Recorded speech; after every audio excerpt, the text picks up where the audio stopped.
It's very short break. We come back. We talk more on the Passive Show. Some fun! We fought the win.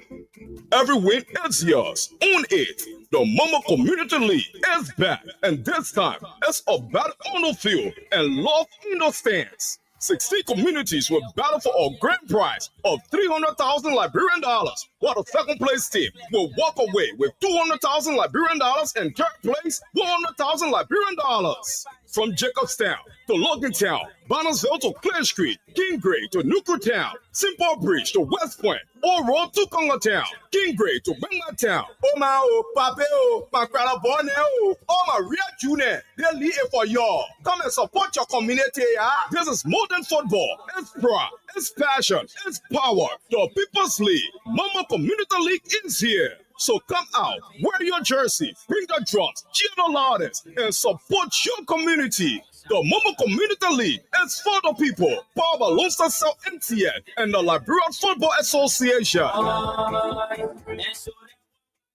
Melonia, I can be Melonia. Melonia, I can be Melonia, I can be. When 1 year you got food to eat and you say you want to be millionaire, I beg you. Oh, you know, yeah. Losa Cell recharge and pump is back again. This time by la money season. Losa Cell say they make it 10 new millionaire and are forced to be one. 10 millionaire? Can't see that to me, cuckoo, man. With Lone Star Recharge and Bombay, you can win 1,000, 10,000, 100,000, and for the grand prize, 10 people will win 1 million Liberian dollars each. All you need to do is to reach out whether you scratch cow or Momo and stand a chance to be one of the 10 million. What? You sell my check, Richard, so I can be millionaire too? Mama, you know, I like playing for some money. What do you mean? We're going to start singing. With the Recharge and Bombay campaign, everybody can win. Simply reach out with scratch card or just star 156 star 2 hash with Momo and get points to help you win. Remember, the more you recharge, the better your chances to win. Star 156 star 2 hash. Let me recharge and join you. Our first will be millionaire too. Are you still wasting time? Oh? When you be wasting time, other people will be winning money. No time. Millionaire, we can be millionaire. Oh, millionaire, we can be millionaire. MTN. Oh yeah, MTN, proud sponsor of the Positive Show, and it's on Love FM 105.1, Love TV Live, and on loveradioonline.com. And so our wise word says, never allow your emotion to overwhelm your intelligence. Can be verse on there. You spoil everything. You have to relax. You have to relax. Don't make decision with your mind. Yeah, that's the simplest way to say it. All right, we will go now for our traffic alerts, and I'm going to take it from the Pinsville area. As usually at usual times, probably both the passengers, the passengers, the drivers, they will have a little bit of hitcher, and so normally you don't talk back to the driver. He's carrying you now. So what you do, because usually we hear the man and say, I scared them running with the car too much. But what you do, you can say in a very low tune that he wouldn't get distracted. And for us that drive, most especially when you're carrying family, you have to be very careful. And you're on tension already. Yeah, so your safety matters. So you don't need to stress me up. Yeah. I need to be relaxed. And then drive you to your location.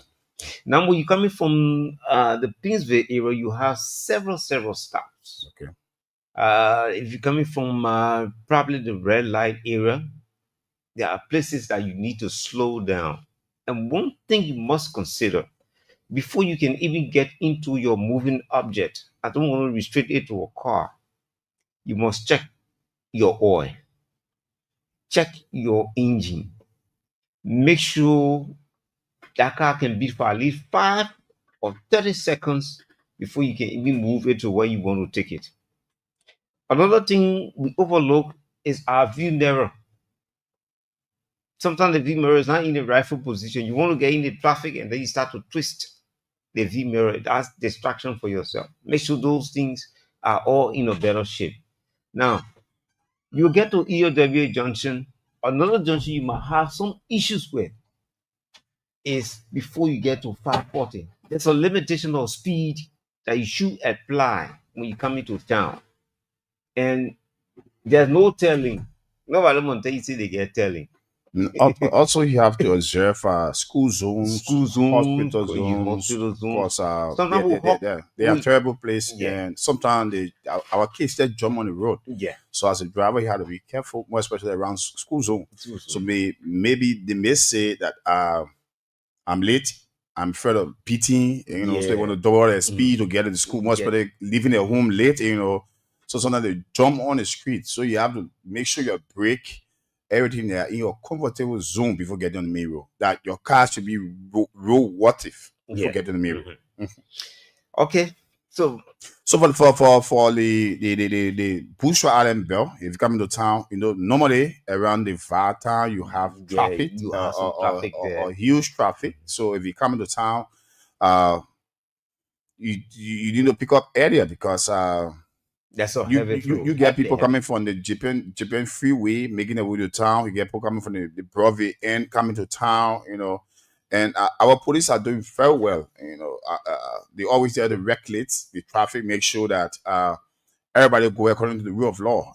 So it's a shout out to the police this morning. Keep doing what you're doing. Know what you're doing best in for the safety of Mama Liberia. Okay, that will do it for our traffic alerts, and this is the positive show. What's our lineup for this morning? We look first 8 o'clock by the grace of God. We hope to have in here former Representative Gabriel Buchanan Smith to join us from 8 to 9 o'clock, and then from 9 to 10 we will have the Liberia Drugs Enforcement Agency spokesperson going to be here. Orlando Demi going to be our guest from 9 to 10. From 9 to 10. And so let's do some reminders and recommendations. I think the government is trying. Trying is not a very good word, but we need to step You up. say trying within the classroom, say you score C. Yeah, Yeah. trying. Because the expectations have been very high. Very, very high expectation. Oh, the old man is experienced. He has the best kind of team. But what we're seeing now is somehow disappointing. There were promises that we told our people we were going to keep. And one thing, this government shouldn't have any excuse because with the expertise, the kind of people we see on board, the kind of environment they are in, because President Salif government will say, I had Ebola on my back. President Weah will say, COVID-19. But with the kind of environment we are saying, there's less reason to have some of the excuses. And you even should look at some of the past audits. Yeah, the past audits we have. I'm not too sure we are taking the necessary steps. And I'm speaking to the entire government. I'm not just speaking to the executive, the entire government. I'm not too sure we are giving what the Liberian people are expecting from us. Everything is toxic. Politics. And it only add fire to, it only add gas to the flame, to be quite honest. And for our country now, lawmakers, the judiciary, the executive, who should be spearheading and doing things that people are expecting. But it's sad that we're wasting too much time. Too much time. The citizenry themselves, even having elections, we vote sometimes, we just waste money. Take, for example, the Nima County by-election. Should we have gone back to another by-election? We criticized these things before. We criticized them before. Yeah. And I'm not sure we should be repeating ourselves and making the same mistake in the name of politics. And the politics you are talking about, It's not benefiting the people who should be benefited. It's just a chain of recycling. A chain. It's sad. Sad for Liberia. I sit here today morning, I look around and say, yes, this country, it would definitely need a strong intervention from above. A very, very strong intervention from above. And so you can drop your comments. We also on Love TV Live, and we're just trying to chit chat. Our attitudes, we need to change our attitudes. Seriously. From the leadership to the governance process. Hey man, we can't criticize one Peter Paul. And then because you're doing it now, you see it like it's okay. You see it like it's okay. Which is definitely wrong. You see it as it's okay. Should we still be having a by-election? We'll got another by-election that we have just taken care of. They sometimes we cry on Yeah. on finance. Yeah. You know, the We'll cry. comment challenge. So what are our priorities? We have you as a government coming to state to take the hand of power in our country. You come with priorities. Yeah, you line up all of what you want to do. Like for this government, talk about the arrest, talk about agriculture, talk about road, talk about sanitation, talk about but then looking at too much by election. We are creating them. Like I said Monday. If the law is on the book, the law should be the law. The law. If I have the power, I could write the National Electoral Commission that we should have a how do we call it? We should have a referendum. Referendum that if you want to contest, if you are sitting in, I'm not talking about those that are appointed, those are voted, those are voted for. A sitting lawmaker, like a representative, if you want to contest for the senatorial seat, you resign. You resign. So you won't cost the government losing funds. Now, for example, what happened in Nimba, you have Samuel Coker sitting at district number 5. Comfortably. Contesting to replace the late Senator Johnson. That's not bad. Not bad. That's a right. That's a right. But resign. So if he loses, just know that you're out. And another thing, John, we should be also looking at, these lawmakers should also ensure by law that when you are a seated lawmaker, there's no need for you to run for another office. There's no need. That should be entrenched in the law. You put the government into financial challenge because they have so many things. You have rules. You have you hear me about usage that's splashing on the country. So like this government will cry on some partners that withdraw their support. Financial challenge on this government. There's a fatigue about the entire stuff. There's a civil fatigue. You're not getting donors to give you money for those kind of things. It's depending on what you can raise, revenue you generate to run government. You need salary. You need to pay civil servant. You have other businesses to run. Then you have in by-election. And 90 to 98% of the national budget is just for paying salary. Yes, salary. Yes, salary. And then you talk about development. And then when the government fails, we all say government fails. But we need to look at seriously. We need to look at the law, more especially on sitting lawmakers. If you want to contest, it's not bad. It's not bad. You resign because but they should also ensure that once you are seated lawmaker, you shouldn't be able to run for another office. Sure. Because it's calculated that I will create a by-election. So where do we expect to? And they say fast salaries, they say fast salary. I don't know. You said fast salary already. Yeah. You getting close to the thousands, What you want to go for? Yeah. What you want to contest for? What's I the not said it intent? far. Yeah. But it is what it is. This is Liberia, but it's serious. We need to look at that. If you want to contest, it's not bad. You have to resign, and then you go for an upper seat if you show that you want to take that seat. If you fail, you have to turn to private citizen. Then the private citizen. And that's again fine. I understanding that the lawmakers they are getting, let's say former lawmakers, Yeah. they are getting half of their salary. They call it no pension benefit or what. Yeah. I don't understand this. But one let it to my own rule. So the people they currently jail for them. Yeah. So the way they want this to go the high.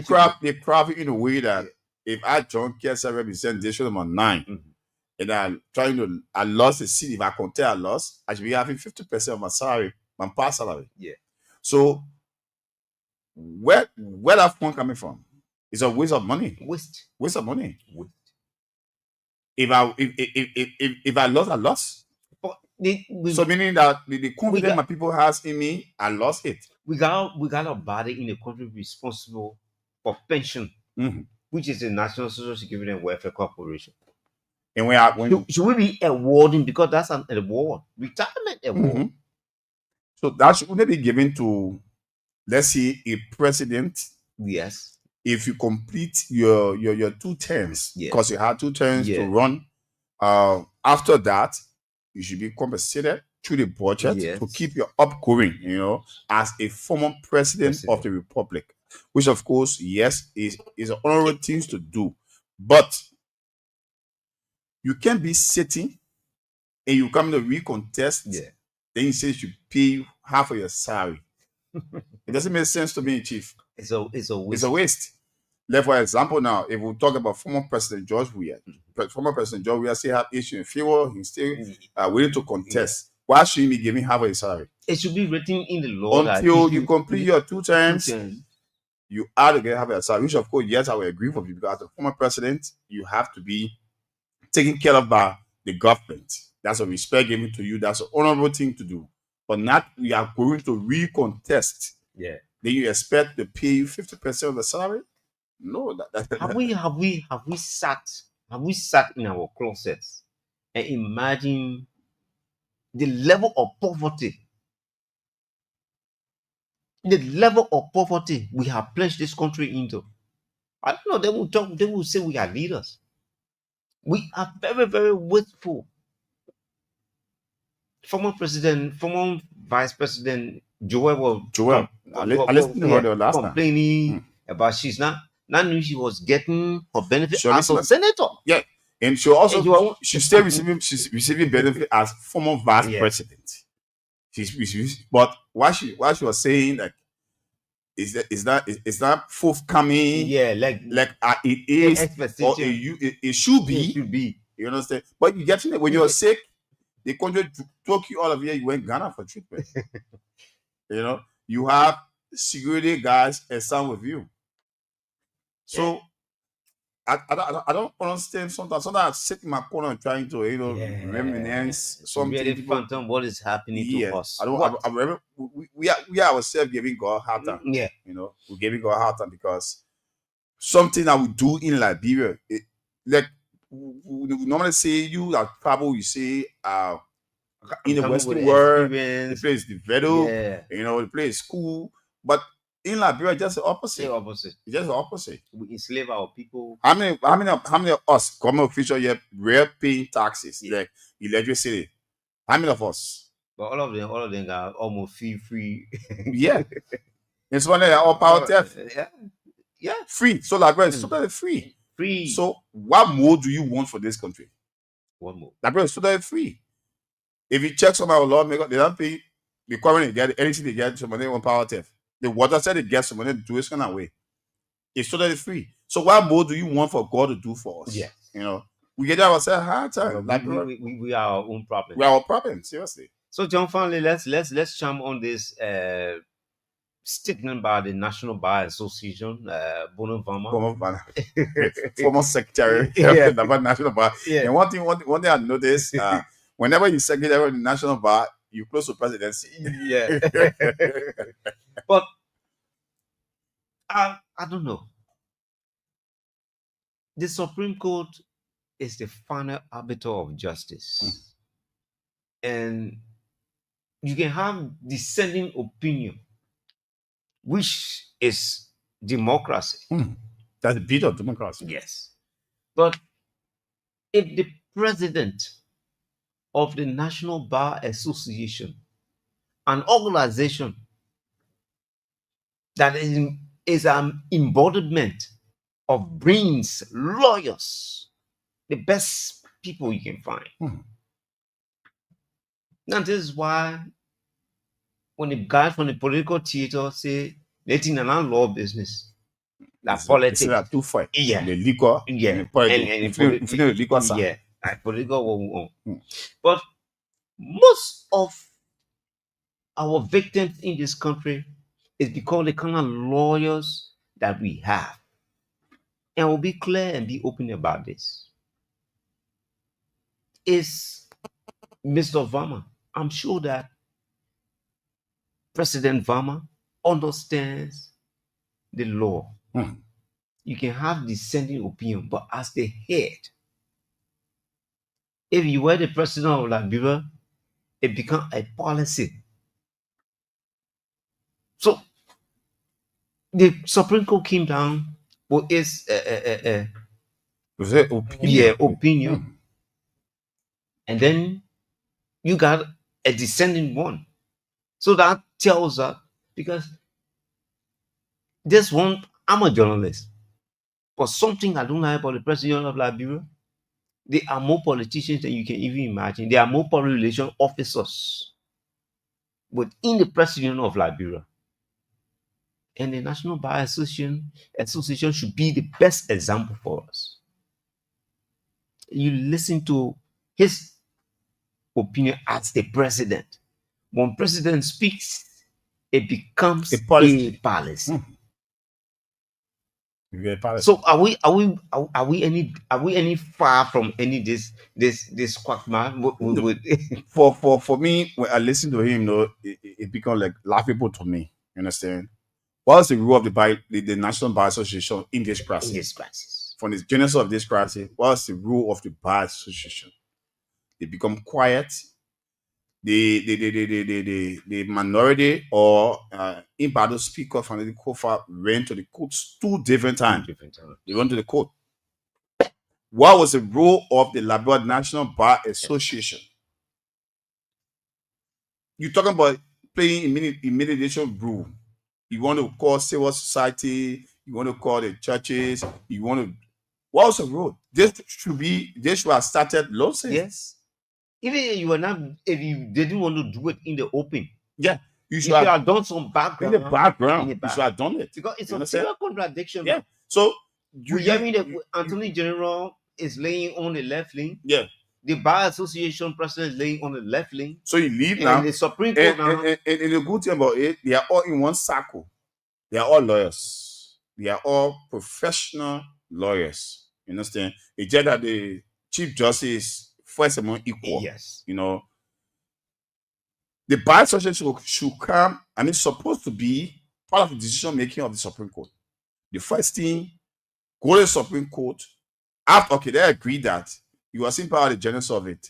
After the Supreme Court came out with the first reading on 33 and 49. Yeah.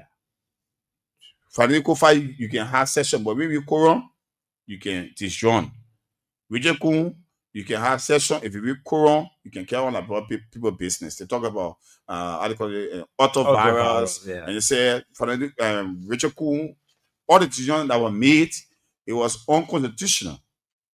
Now, after which the Attorney General of this country, in person Oswald Tour, came with a dissenting view. The only cabinet minister who can differ with the president. You came on the dissenting view, and then after all, he didn't come up with a dissenting view. He came up with his interpretation. About I said dissenting meaning the way you understand. The way you understand it at that time. The autovirus, the unconstitutional, the 49, 33, he take his time in understanding because he advise the president on legal matter. So the president listen to him. Sometimes the president want to do anything as it relates to legality. Legality. The advisor on legal affairs and him, they sit, and then they have a one understanding before the president go ahead on what he want to do. So he has a dissenting view, or he has an opinion on what some people say. So while we were National Bar Association, he was to come in because you the president for all of them. All of them. If the National Bar Association having program today, the chief justice sits honor you as president. The attorney general sits honor you as president. What was the rule? So you waited until it should get muddy. Then you come. You want to last at the Supreme Court. Not just muddy, but muddy and ugly. Then you want to last at the Supreme Court. I listened to him in the morning. You know, it was like maybe that's how you understand. Maybe he told me. Maybe how you understand. But for me, he told me was not necessary. John, what I'm suspecting, there's too much politics into what is happening. Yeah, and the legal matter need not to be political. It has to be politicized. The legal matter because you are the arbiter of justice. You are the final arbiter. The final arbiter of justice. There's nothing. Justice is blind, but this time justice can see. Justice. So they can see. Justice can now. But justice gets shit. Yeah. So, but that way they see. They're coming in. What new way it bring? But all I can see is that the law should be the law. We understand that it's political, yes, but we'll wait. I just want the country to be stable, more especially the first branch of government. Yeah. I want it to be stable. All of the dust, they come to a standstill. We can settle that. And then they have fun, you know. Because when I see the guys, sometimes I see them, they're laughing, you know, people talk, you know, so that they look funny to me. But every day, they will go in their chamber. They will do what they can do. They will do what they understand. But then they come and be shaking here. I saw somebody shaking here with Fanatic Kofa just in recent. You know, and I saw that's a choice about Thomas Fala and other guys. They were like, you know, even time you get, my man, you have to say hi. Eh? But end of the day, John, they will just confuse us. That's a bit of democracy. That's our own problem we have. And it's sad to say that most of the times, our educated people misuse, sorry for the choice of word, the limitation of our ordinary people. People who are lawyers should have never sat in the back and allow us to reach at this level. There's still bitter pills. Well, Labrador have turned to a laughing stock out there in the international world. We had ECOWAS come here to do some intervention. To see if they could. And lawyers were sitting. Even journalists. Lawyers were never talking to journalists because they felt that now they win they were playing. Maybe the men our goalkeeper is sending him to number 9. And you should be there to interpret. You should be there to interpret. What were we talking about Ultraval? Did anybody come on national radio or any national platform to interpret what you meant? Now the Solicitor General. Just to get up confused. Yeah. He came up, he said another one, and he had more condemnation. Now the Bar Association said he playing similar win like the Solicitor General. Okay, this is a positive show. If you just join us, welcome. John Kessler from Bar. And coming up. So, just a bit of information. Honorable Kenneth Smith said he got struck in the traffic, so could do it online. So, I don't know if it will be okay, but I'm trying to link him up if we can do it online. Yeah, no problem. He said he really want to be here because they seem we're talking about traffic. So that we could do it online. So I'm trying to link him up. Okay, let's go to the lines together. Yes, let's hear from you. 0778-665-073-087-105-105. You can chime on any of the issues we just talked about. This is a positive show and it's on Love FM, LoveRadioOnline.com, and Love TV Live. John Kessler Fanfumba. And we're here Mondays, Wednesdays, and Fridays. And Rufus is here Tuesday and Thursday. 0778 105 105. Liberia. Wow, what a country. What a place to be. Interesting country. It's an interesting country. So I just texted the number to him. If he call through, we can have conversation online. Yeah, let's. They are the one former lawmakers trying to bring this whole Halabadu, Yeah, the capital to an end. And we cannot assume if they hear of former lawmakers alongside that William Daket, it's like an Ambassador. alumni association. Ambassador Rupert down New York. They want to bring this, but we just want to get their view on the Supreme Court. What's the view on the Supreme Court ruling, and then what next for the 55 national legislature? 0778 We're expecting Honorable Gabriel Buchanan Smith. He couldn't just be here.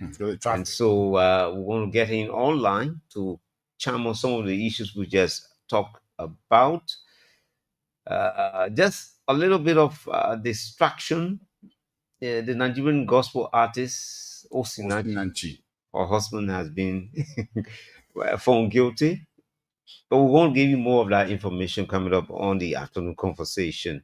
And the afternoon conversation is on the afternoon. At 2 o'clock. At 2 o'clock. We're expecting former national team captain Sam Garrison Johnson to join us to talk about some footballing matters and some personal matter after football and next. Okay, let's see what we can speak to our very first caller. Good morning. Good morning. Good morning. Hello? Yeah, good morning. Yeah, this is John Flumbo from 19th Street. Yeah, go right ahead, Mr. Flomo. Well, the Supreme Court really, they said the same old thing that they said today from the beginning. The woman told the people to go back home and solve their own problems. And later she came back and told them that this particular man is not right. But the Justice Minister, he was in favor of the opposition. The party that are calling themselves now Speaker of the House. The Justice Minister was in favor of them. So they interpreted the whole scenario in their own interest because this is part of the government for now. You understand me? Yeah. So this is what happened. They are the people that corrupt this whole thing. The Justice Minister is the one that corrupts this whole thing. Look, if you were the Chief Justice of the Republic of Liberia, what would be your ruling? My ruling, if I were the Chief Justice of Liberia, immediately this particular man who calling himself Speaker today to immediately resign, and he has the right, I will jail him for 5 years. For him creating chaos in the Republic of Liberia. But you understand that they told us that it's more political than liquor. Oh, we just lost him. We just lost him. So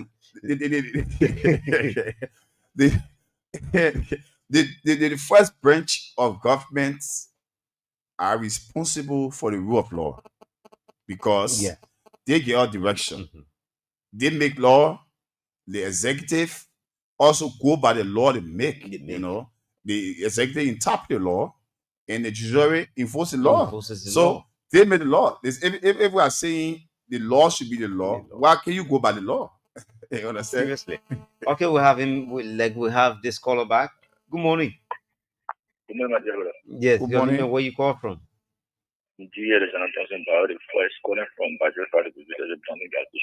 Yeah, go right ahead, my brother. Yeah, something. You have some discussion.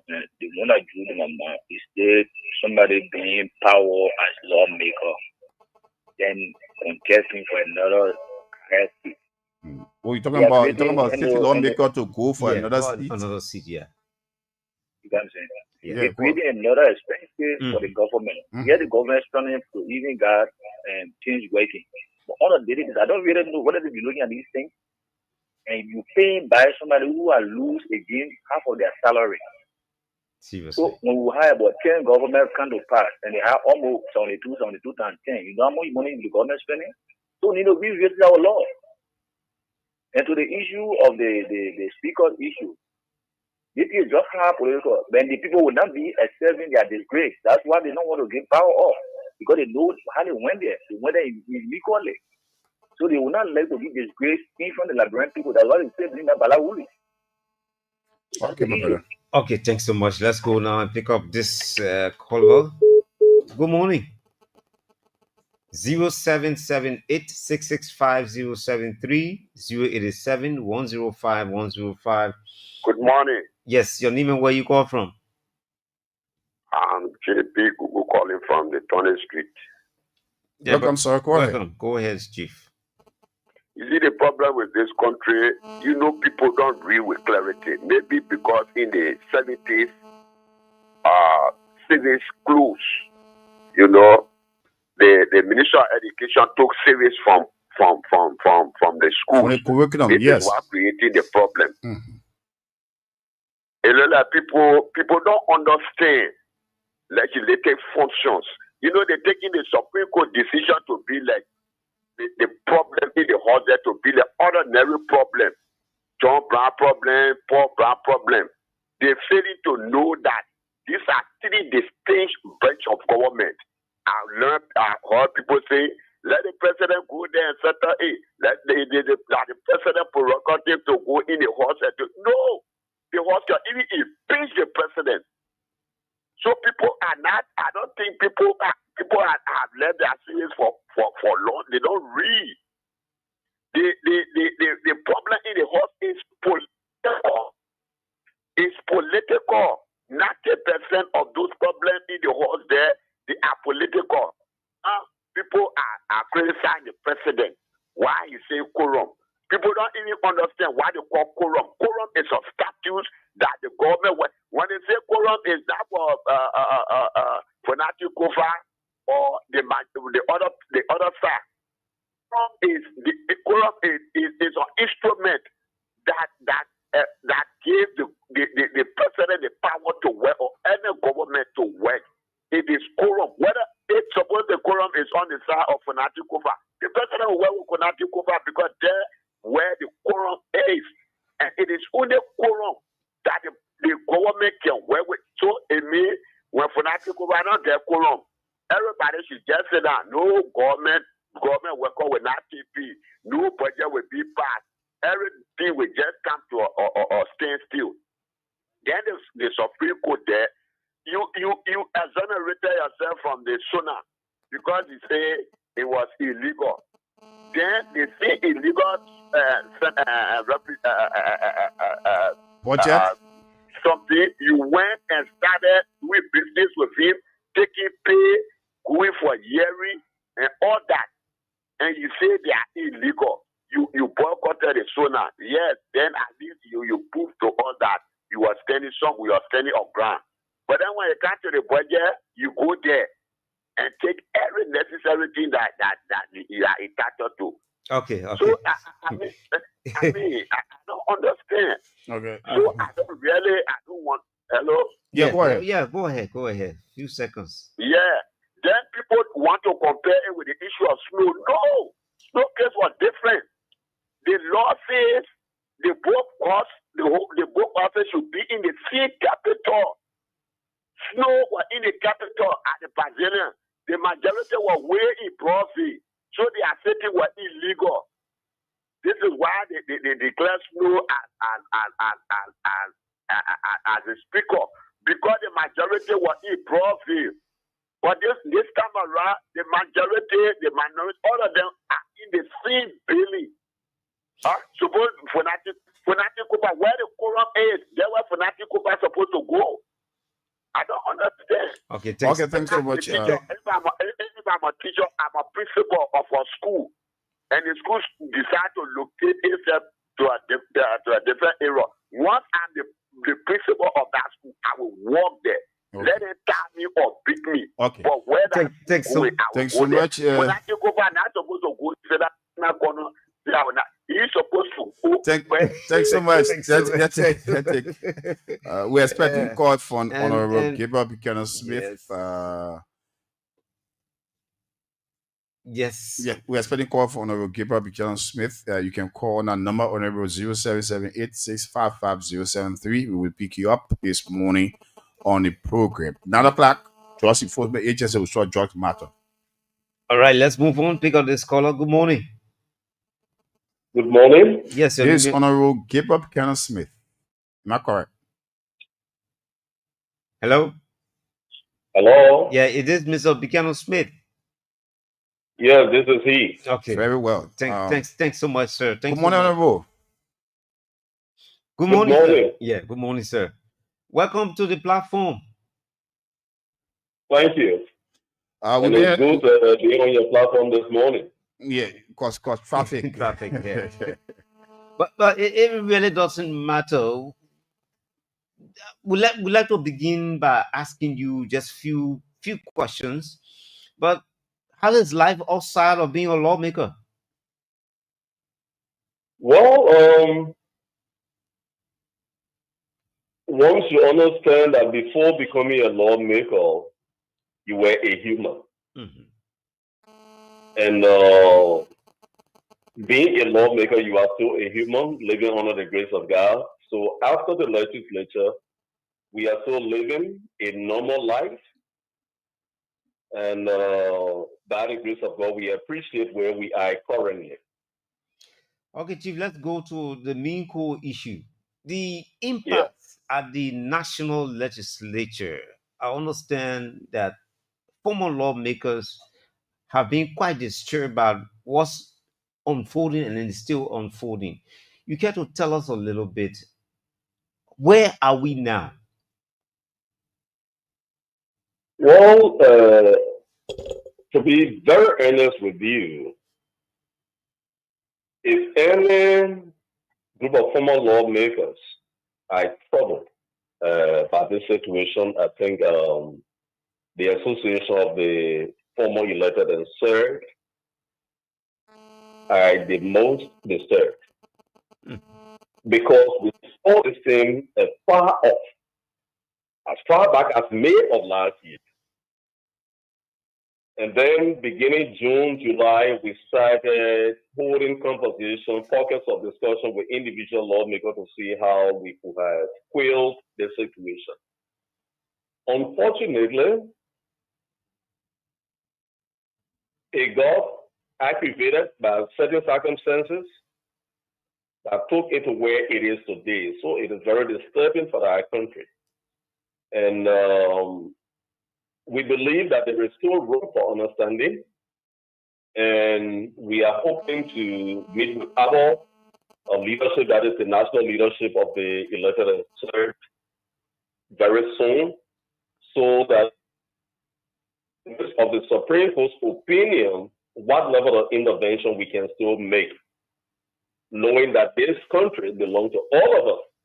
If you call it a boat, we all are on this boat, and the safety of this boat matters for all of us. So yes, you are right to say yes, we are disturbed by the ongoing situation at the legislature, specifically at the House of Representatives. So let's look at the Supreme Court ruling. Like you said, they came up with two different opinions. They came first to talk about your line is a little cracking. I don't know why. You're not getting me. You getting me? You getting me right now? Hello? Am I okay? Yeah, okay. Am I okay? Am I okay? Yeah, let's go. Okay. So let's look at, since this, we understand you've been playing the elimination role to see how best the doors can come to a standstill. More especially, they are the one to give us direction in terms of law, and we say the law should be the law. So how soon do we expect this doors to settle? You say, well, how soon? Mm-hmm. Yeah, how soon? How soon do you expect what? This impasse to come to a standstill? Well, It is only when you with him that you can and probably place a timeline, but I'm without.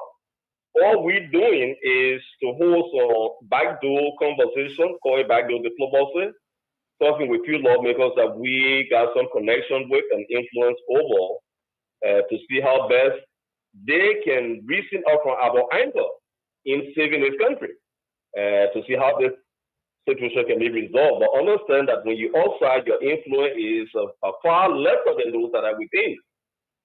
So, but look, uh, my colleague Rufus Newell and I, along with a team of 6 other lawmakers, were constituted into a group like you really know. And we've been trying, and we have not given up.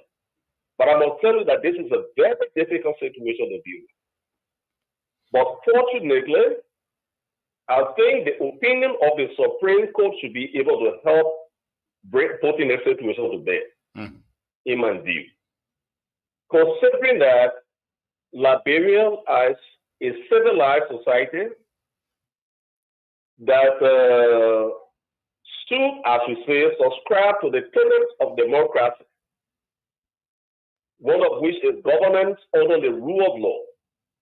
If Liberia as a nation must subscribe to these basic principles of democracy, governance under the rule of law, respect to the rule of law, separation of power, coordination between and amongst the branches, and all of these, it will respect our constitution and respect the laws of the land, then I should want to believe that with the opinion from the Supreme Court, this nation should go to sleep and rest, that indeed the situation will soon be brought to a reasonable end.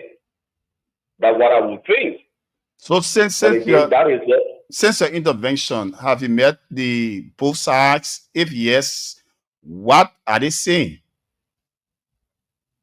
As of August of last year, from August, September, October, November, up to December, we've been engaged with both sides. We spoke to all of them. The first time we spoke was the Kofa camp. When we met with Speaker Kofa, he told us clearly, look, gentlemen, I am a human. I know that as politicians, there are some political decisions we take that may not satisfy everyone for obvious reasons. But the concern of our colleagues on the other side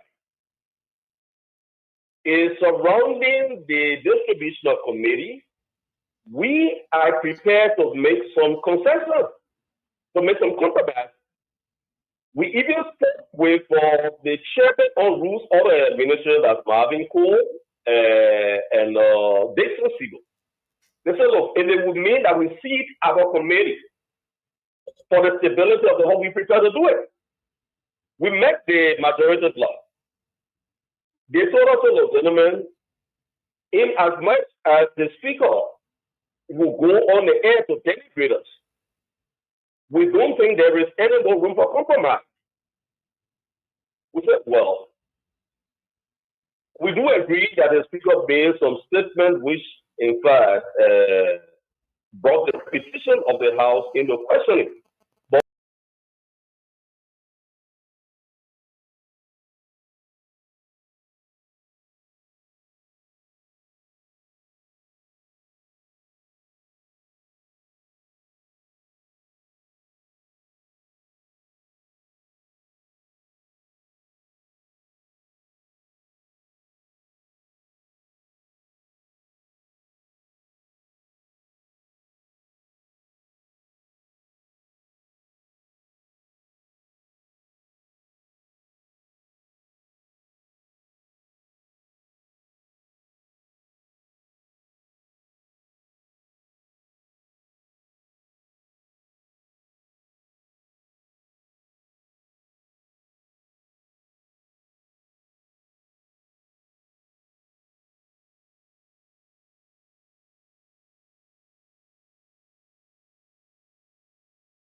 of the Republic of Liberia. Mm-hmm.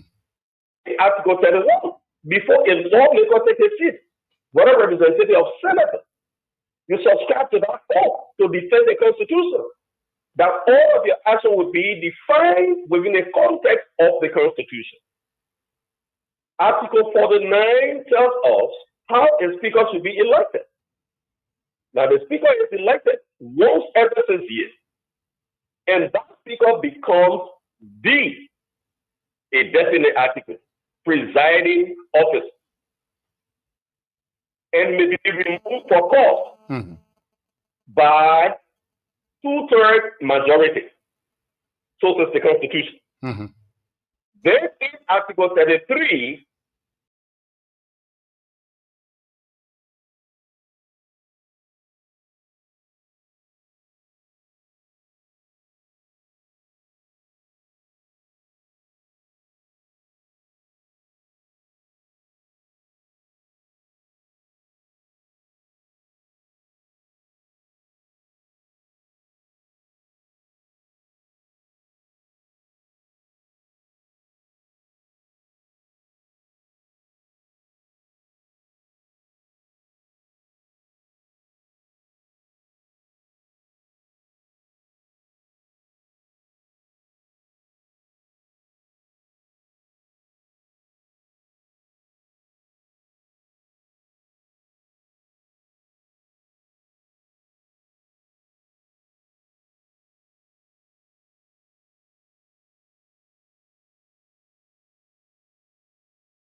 I think the COPA needs to do the honorable thing.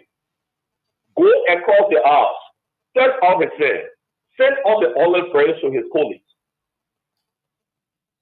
Because I've met with several of you guys, and all they say, look, gentlemen, this is not personal hit against COPA. It is about issues, legislative issues, and I believe that these legislative issues, as a former lawmaker, we understand a lot of them, which we cannot see on the air. But these things can be resolved between them among themselves. And I'm glad to hear that one or two of them have gone back to the COPA camp. All right? These guys are all friends. They are colleagues. Some of them been together for 12 years. They should not allow their legislative concern to suffer the growth and development of this country. History will not recall them kindly. So I want to appeal to all of them, both Speaker Copa, Speaker King, and the rest of the legislators that are there. Let us meet around the table. Let's have a meeting of the mind. Let us understand that Liberians as a boat at sea in distress. It is only you as lawmakers that can save this boat.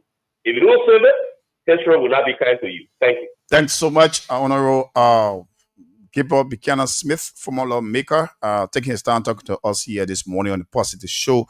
We hope we can get him on another day because traffic, like he said, he was caught up in the traffic. He couldn't just make up his way here. But he joined us. We'll find a time to reschedule. He'll be here. We'll talk more about the impasse at the House of Representatives. This is Reggae Paul.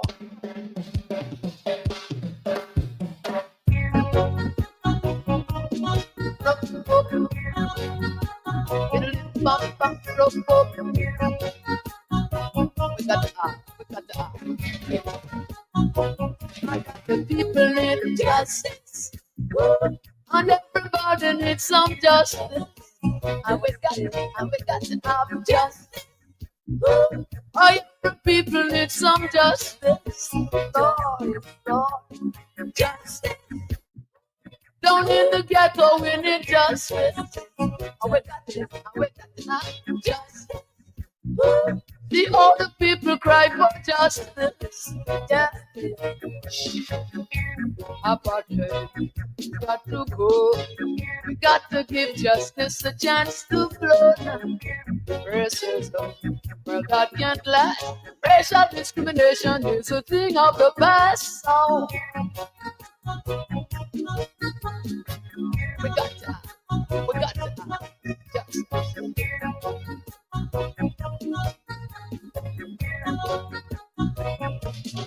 Yeah, we try. Come on and give the people justice. Lord, so we got to have justice. Oh yeah, justice. You just listen to Honorable Gabriel Buchanan Smith, former lawmaker. He says, still need to talk. Let's go across the aisle. And it's right here on the Positive Show on Love FM 105.1. Shortly we expect folks from the Liberal Drug Enforcement Agency. They're going to be here shortly. Everyone free. Come on, let the justice strong. All good stand and common ground. I wanna let you know. So the line is open up. You can call in right now. Without to listen to the former lawmaker on Arrowhead. 07786650073. Let's go to the line and talk to this caller. Good morning. Good morning. Yes, and even where you call from? Yeah, brother, we have 4 people that confusing this entire country. Yeah, go right ahead. This 4 men, first of all, I condemn the Justice Minister interpretation from the beginning. I condemn it 300 times. The Justice Minister is corrupting this country, and the executive, they are linking with the executive. The Chief of Staff in the executive office is linking with the Justice Minister and working along with the President. The IG, the General, how they call him, Gay, who is the EPS director. You are going back again to the NSA. Johnson, Prince Johnson. These are the 4 men that corrupt in this country. Excuse me, Chief. I'm not too sure we should make allegations that we can I prove. know if even, no, let me tell you something. 300 years, if you go through investigation, these people I'm telling you about, you will know that these are the people that corrupt in this country. 300 years, not go through investigation. You will tell me back. Thank you very much. May the Lord bless our country. We pray that God should give us peace. Let's pray to God for peace for our nation. But these are the people that are corrupting us. Thanks so much. You are entitled to your opinion. 077-8665-073 087 105 You listen to but just in that we're going to chime a little bit on what the former lawmaker said, and one thing he stressed: the current speaker needs to go across the aisle. But let's pick up this call. Good morning. Yeah, good morning. Yes, your name and where you call from. Ruby Cannon. This Ruben Kane. I come from my Ghana restaurant this morning. Yeah, go ahead, Mr. Kane. Let me appreciate you and I listen to the lawmaker, the former lawmaker. You see, I told somebody before, and with the turning of speaker being removed in this country in history, the executive play a greater role. It's the executive that will say you will stay, it's the executive that will say no. And I always told somebody, the law we all are talking about is our constitution. Who is to enforce the constitution is the executive. The just who is sharing the right of individual cannot do that. But whereas the executive sit, then the dispensation of the justice have been made. Then somebody talk about a quorum. Then where are we heading? If it's so, those who believe that they have the quorum, every day you will hear that get 50. I'm not saying you get 49. They are the one that causes the problem. Go now in the chamber. In the chamber where you will sit under the gavel of the speaker, then you read your petition, you step aside, you go through proceeding. But when people are talking about, oh, there is no political, then law. So it's the law that made the one politics, not the politics that made the law, because they are guarding books that we all have that need to be protected in every front, which is the justice section. If we are abusing that today, like you see what happened yesterday now, why the bar association president is seeing another thing, the head vice president is seeing different thing. Other people are seeing different thing.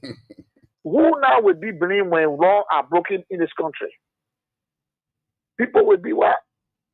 Who have no responsible because they all are confused. I would say they are confusing the Liberian people, and the nation is now getting into standstill. Even if you take in the street down, the handshake is getting around the Liberian people. The executive will sit and take sides instead of taking the reality. Mr. Connor, just before you can leave us, if you were the president of Liberia, what would be your own stand on this entire issue? Look, if I were the president of the Republic of Liberia, the first thing, the case could not reach this file. I will call about further dialogue for the both parties. Could it that be an interference? I think why now today?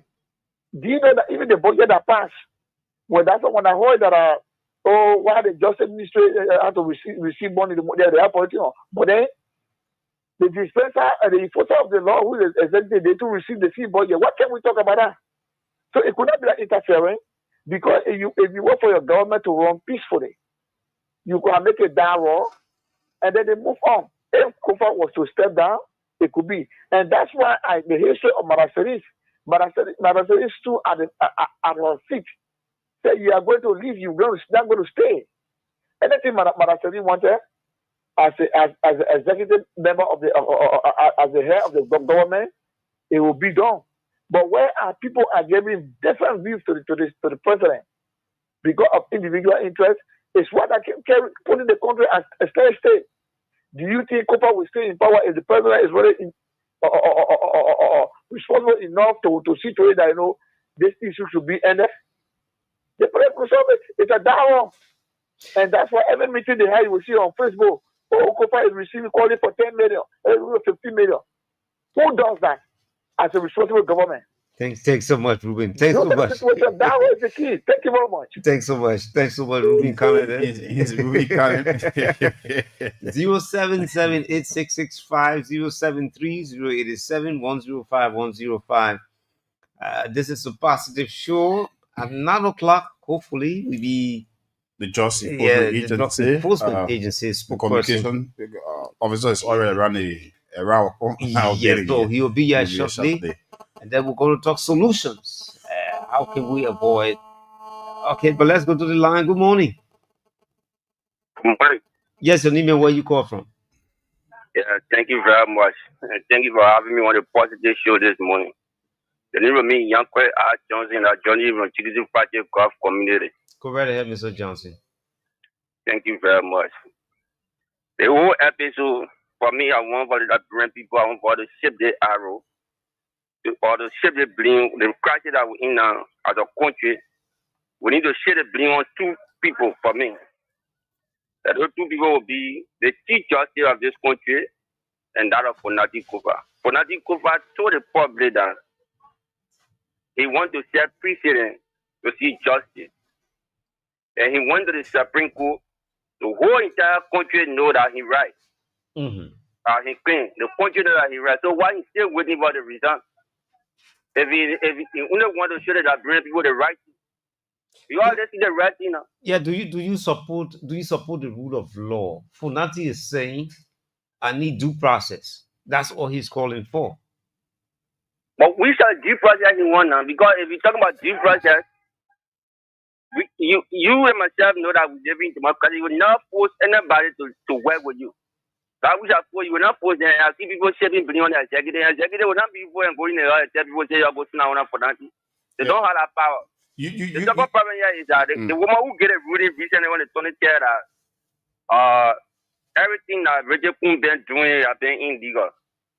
Then I come to the understanding that then where she come from now for budget to be increased to 60,000 on the same Reggie Kun. So she want to tell me say that illegal money she been taking? Is that what you try to tell that bring people that she been taking illegal money? So I want to ask you to like you correctly said, Fonati Kofa said the law should be the law. Yeah, Fonati said the law should be the law. Now the Supreme Court has came down with their ruling. Why can you now also bring on Richard Kun to see how best they can come back together and then do the laboratory people business in one house? Yeah, but since 2024, the people said they had no full of confidence in Fonati Kofa. And here myself know that they've been following because we were in the house. They are not going this far. So I want to ask you this. Yeah, go right ahead. Fonati Kofa brought to this far to make it a brave people to understand. Then why he still won? I think at this time he's going to resign to get a public spirit that he will make him to be hero. But you can't put a point on a hospital that say you are born to be speaker. But don't you think Richard Kun should also have a share of this problem? That's what I'm going to ask. He can be breaking. Don't you think Richard Kun himself has his share of this problem? What is share Richard Kun have? To respect the rule of law. Rule of law. Okay. Thanks so much. To respect the rule of law. That's all. So if you say shaving on Kofa, yeah, I will shave on Kun. The law is the law. That's going one horse. Is that the final arbiter of justice? Good morning. Let's talk to this caller. Good morning.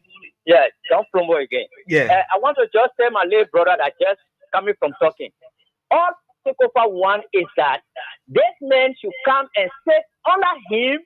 Then and say, oh, my young man, we don't want you. We are 20, we are 37, we are 45. We don't want you. Fonati Kofa immediately going to resign. This is what Fonati Kofa wants. Fonati Kofa don't want anything.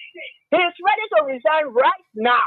If only they can go and sit under him, and everybody raise up their hands and say, "My young man, we don't need you today. The game is over. Unati is going to resign today." That's Okay, all but he needs. okay. That's the rule of the law. The men want to see the law. They voted for him. Then you should go and sit in front of him and vote against him. Then the game is over. That's all he needs. Okay, that's Okay. all you need. We already have the spokesperson of the Drug Enforcement Agency, and 9 o'clock he will be here, and then we'll be talking more. 0778-665-0730-87-105-105. Those are the numbers you can call, and it's right here on the Positive Show. 0778-665-0730-87 105 105. And shortly, just in 10 minutes time, at 9 o'clock, we'll be playing host to the spokesperson of the Liberia Drugs Enforcement Agency. He's going to be telling us how far they in tackling the issue of drugs and the way forward. But let's go to the line and talk to this caller. Good morning. Yes, good morning. Yes, your name and where you call from, man. My name is Howard Survival, calling from New Jerusalem community. Yeah, go right ahead and have your say. Yes, I just want to let my late brother to know why he was saying about Fanati Kofa resigning because he wanted justice. Fanati Kofa wants justice for Liberians, not only for himself. If the court of control get their ruling, the only thing I need from the court we voted for to be in our heart for us, while they're there for themselves, to go almost a gabo and set that almost a gabo and somebody say that there's something you're doing that we no more want you. Francisco need to resign. But he not a child or he not somebody that will just say, or because 2-3 people say, now want me, let me resign. He's somebody that lost Liberia on his heart. And now what happened to John? What happened to Peter? What happened to Sarah? So one will take carry of blood back up. What we want? Is this Rachel Kuna or Liberia? He don't know the rule of law. He not respecting the constitution, the rule of law of this country.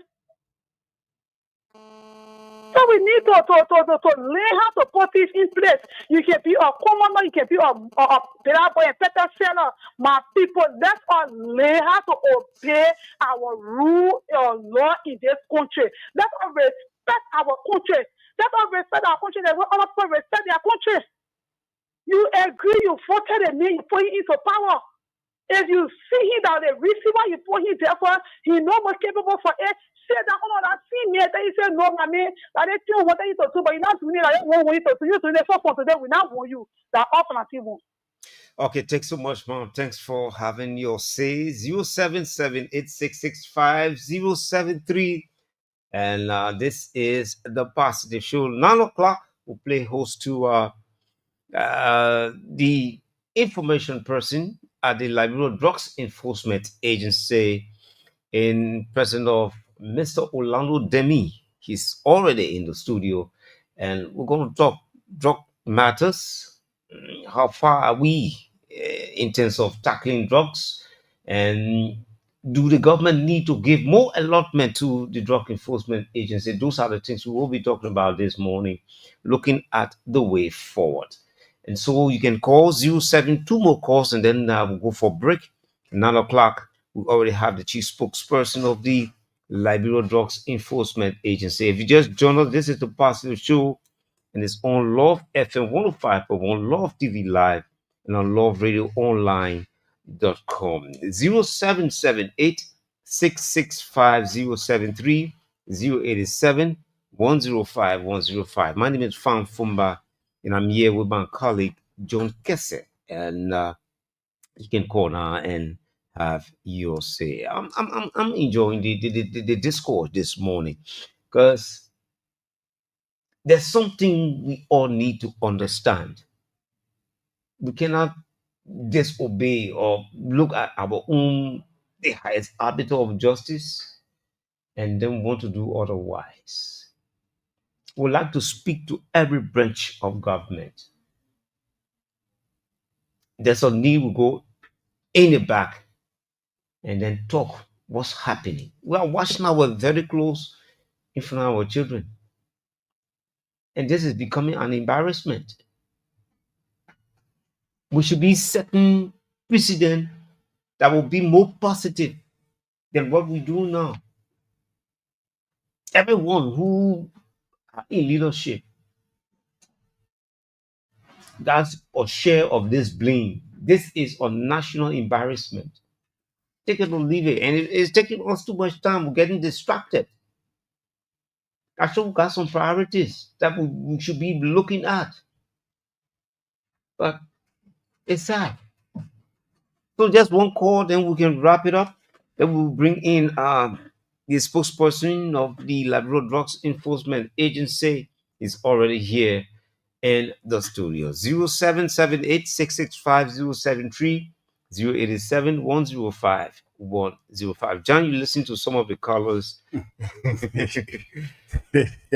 Why can't the law just be the law? Yeah, and like we talked to former Representative Gabriel Pigano Smith, and they are saying reconciliation. Yeah. Kun need to reach out, and Kun but Kofa need to reach out to his friends. And Kun himself needs to be willing. Sure. And this is a national call. You need to be willing. You can be a lawmaker, and you are a lawbreaker. And you start to disrespect the law. Yeah. And the Supreme Court, they don't interpret the law. So you make the law, they interpret the law. So if there is a misunderstanding within any part of the law, you have to interpret. Yeah. So if the Supreme Court come already in the interpretation that you are acting unconstitutional, finally Kofa was voted for, and then he is a legitimate speaker. And what he's crying for is the due process. You just have to go back. If you don't love the confidence of the man to be speaker, go back in one horse. Sit on the gavel. Put up a motion that he should recuse himself, because Fanatic said it. Fanatic said, if I done anything wrong, let's go to our chamber. Call for a motion. I recuse myself. I go to the ruling order for investigation. If found guilty, I resign. So why can't go by the rule of law? It's simple. And interestingly, just imagine how far we've gone with this. And you just print our picture in the outside world different. We're bringing our own capital. So now I hear my guys, so now we make it fun. We got two speakers. Yeah. Okay, let's go for this break. When we come back, we'll play host to the head of the Labrador Drugs Enforcement Agency, Mr. Orlando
talkradioonline.com.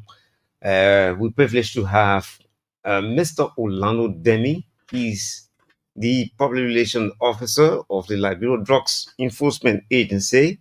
Yes, John, you need to get closer to him. Yeah. Okay. And so, welcome, Chief.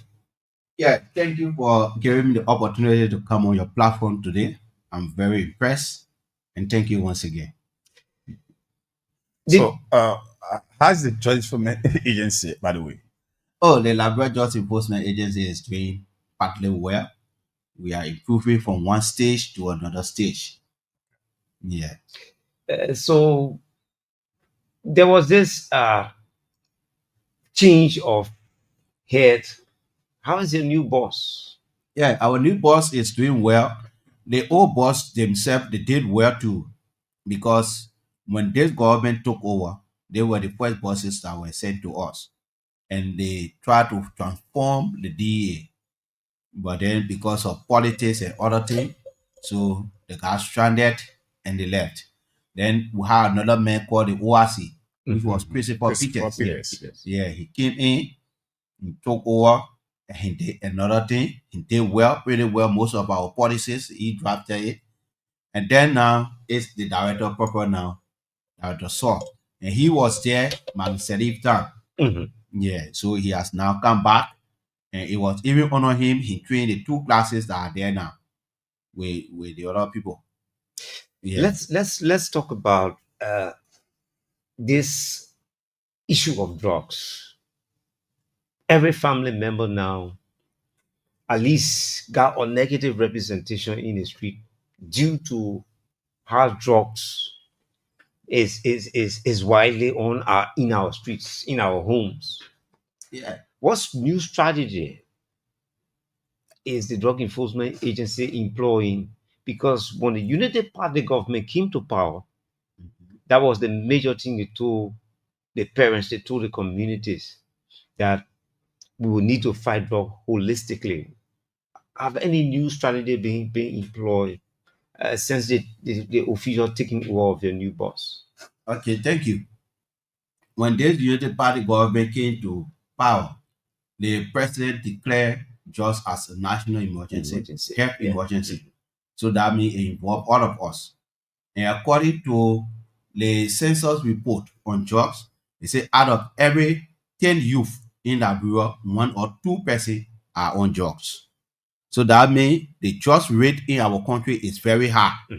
That's the first thing. The drugs rate in our country is very high. So when you look at the percentage of our youthful population, compared to the report, that means majority of us, the young people, are on drugs. So this government now is taking another approach. And the approach they are taking is very good, because they are trying to fight drugs in a very special way. They have the special steering committee headed by the health ministry, and then other ministries are also part of it. And then they are working, putting crafty policies that will help the Liberia Drug Enforcement Agency to fight drugs. But then the only problem we have is the issue of budgetary allotment. Our budgetary allotment is just around, which is cardinal. Yeah, very cardinal. It's just around 3-point-something million, which is very small. And just for salary cost. Yeah, just for salary. So, and now all of the counties, that's the main problem we have faced with. The counties, there are 15 counties, and we need cars for all of them. All the counties need car and motorbike. Because just imagine, the people in Nima County, for them to go in the forest, where they go, those guys are there farming in the national forest. So for them to go there, it takes them 3-4 days walking. Just to get to that place. Imagine that. To make a rest there. And when they go there to make the arrest, you will toll the drugs. That's a terrible point. Yeah. It's just that we live it way back. Before you made the arrest, you toll the drugs and bring it in town. You see that? So, and it's very difficult for us. Then now, the pre-day we set up, we're having muster comes Thursday and Friday. And after that muster, we be carrying on general rate for Mussorado County. We don't have vehicles. Only one truck we have. Imagine that. And the three directors, they have their three cars. We can't use the No, director car we can use to it. go on operation. The other cars that were there for operation all down. Only the truck we have. So we are seriously impaired when it comes to vehicles and other things. It's very serious. Just look at the proliferation of drugs, more especially coming from across our border. What do you care to tell us about our border patrol as it relates to the DEA? Yeah, the joint security are actually working when it comes to the border patrol. Like in Lofa, we arrested 772 plates of marijuana just I think 2 or 3 months ago. We arrested it in Lofa County, and they have a tip up that the drugs was going to pass through Bowarasa. But then, while they were waiting for them, Bowarasa, they dodged the people and they came through Lofa. While they were expecting the car, because they described the car, the intel described the car, everything. But then, to their surprise, the car passed through the border and entered Kurahun town and came to the parking and was parking there. So when the guys were passing, they saw the car and said, but how can the car we were looking for? How they told the driver, carry the car to the police station, one search the car. And when they carried the car, seriously, that was drugs. Because the mayor put the drugs in the car and then put few donga play bags over it with slippers. See that why he was carrying. And when they went to check it, that was drugs. So those drugs, it was destroyed in Lofa County. So I care to ask you just before we can go any further, what's your relation with the community members? Because these should be your whistleblowers. Your partners, Yeah, they should be our partners in progress. But then we have serious problem with them. Because the problem there is these community members, they will bring complaint that, oh, this other person is dealing drugs, this other person is dealing drugs.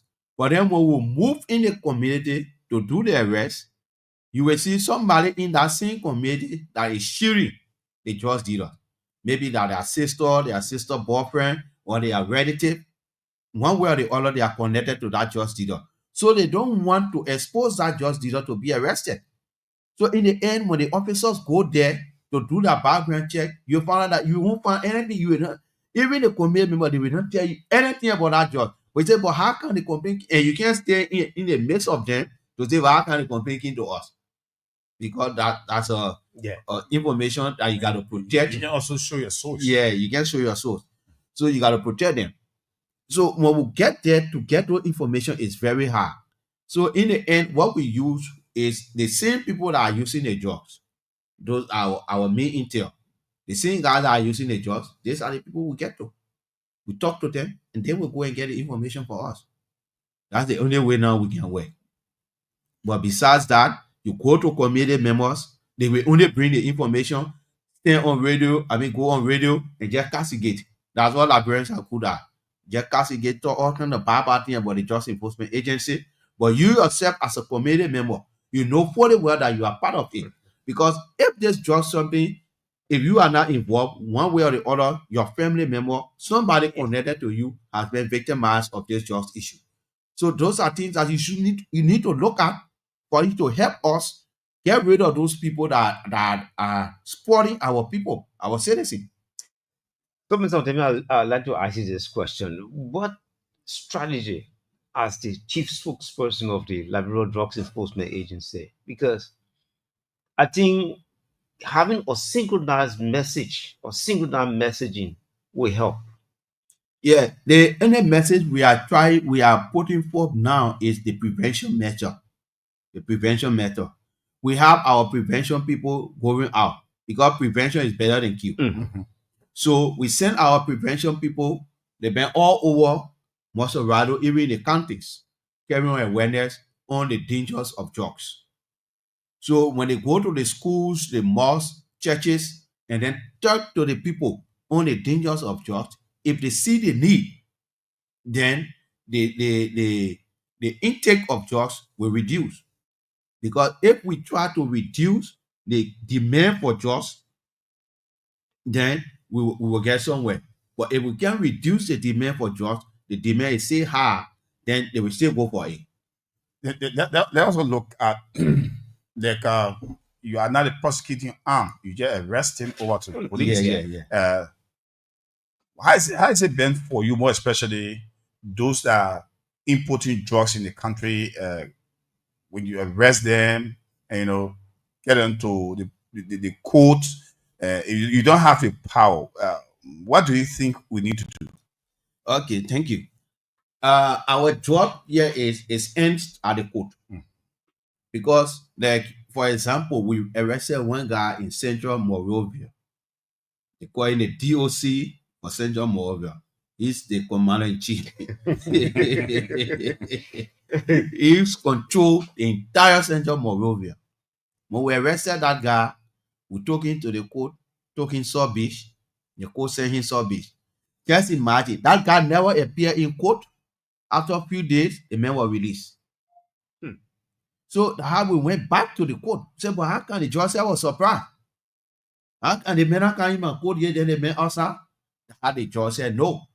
We went Saw Beach now, and through some kind of way, they brought him back to the cell. So this country, I don't know whether the judiciary, they in line with the government policies, I don't know. But seriously, the judiciary sometimes they can cause problem for us.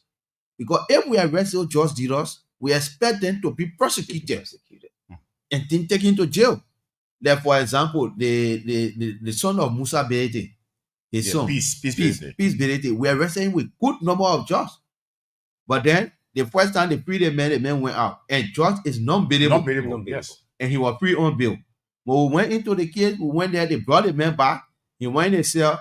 Then he said the man had stayed long in jail beyond time of prosecution. Government don't want to raise case against the man. So they freed the man. So how you feel sometimes a search occur? Yeah. I feel high. It's probably. It's seriously downheartening. But what can we do? Because our work there is the enforcement arm. We just enforce the law, arrest the people, and bring them to the court. So that the court will prosecute. Why can you push on the prosecutory arm, at least for you now to have that power to judge them and send them to court? No, but I think that would need an intervention of the legislature. Yeah, that was it. So your boss can work with the national legislature. We have our investigators. Okay. The investigator will investigate them and charge them and send them to court. Because the court in our country, they have a prosecutory power. Yes. They there to prosecute people. So when we arrest them, we carry them and then they judge them. After that, sometimes some people say who appear in court. Like a lady, I remember we arrested when this government took power newly, we arrested her to Clay. At the time she was working with the Ministry of States. And she told us boldly she was for certain party and she can never be prosecuted.